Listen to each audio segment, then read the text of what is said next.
সুপ্রিয় দর্শকবৃন্দ, আসসালামু আলাইকুম। কেমন আছেন আপনারা? আশা করি আল্লাহর রহমতে ভালো আছেন। যদি চ্যানেলটি ভালো লাগে অবশ্যই চ্যানেলটি সাবস্ক্রাইব করার পাশে থাকুন। প্রতিদিনের মতো আজকে আপুকে আমি চ্যানেল হাজির করছি। মিডিয়া কি কারণে আসলে সেটা আপনাদের শোনাবো। আসসালামু আলাইকুম আপু, ওয়ালাইকুম আসসালাম। ভালো আছেন?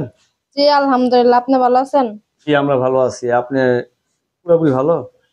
পুরাপুরি ভালো থাকলে কি আর মিডিয়ার সামনে আসতাম? শরীর অসুস্থ নাকি? শরীর অসুস্থ বলতে পাশে যদি একজন সত্যিকারের মানুষই না থাকে হুম। বা জীবন হাত ধরে থাকার মতো মানুষই যদি না থাকে, তাহলে ভালো থেকে তো লাভ নাই। মনের সুখ বড় সুখ। হুম। মনে সুখ নাই? মনে শান্তি নাই। বিয়ে আর শাদী হয়েছে আপনার?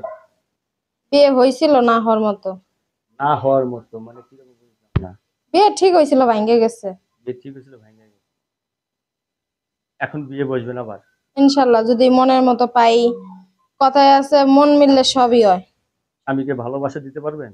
অবশ্যই সে যদি আমার কষ্ট বোঝে, আমার পাশে থাকে, যদি সে আমার কষ্ট বোঝে, তার কষ্ট অবশ্যই আমি বুঝবো। মনের কষ্ট জন্য জন্য বুঝবেন। হুম। কতদিন ধরে চিন্তা ভাবনা করতেছেন যে বিয়ে বসবেন?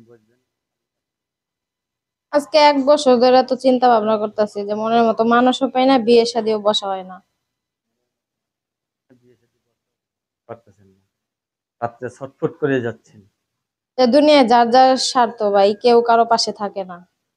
এখন বিয়ে করলে বিয়ের প্রথম বছরে সন্তান নিতে পছন্দ করবেন নাকি দ্বিতীয় বছর সন্তান নিতে পছন্দ করবেন? আমার স্বামী যদি বলে যে আজকে রাতে আজকে থেকে পোলাপান না লাগবে, আমি তাই রাজি। তাই? হুম।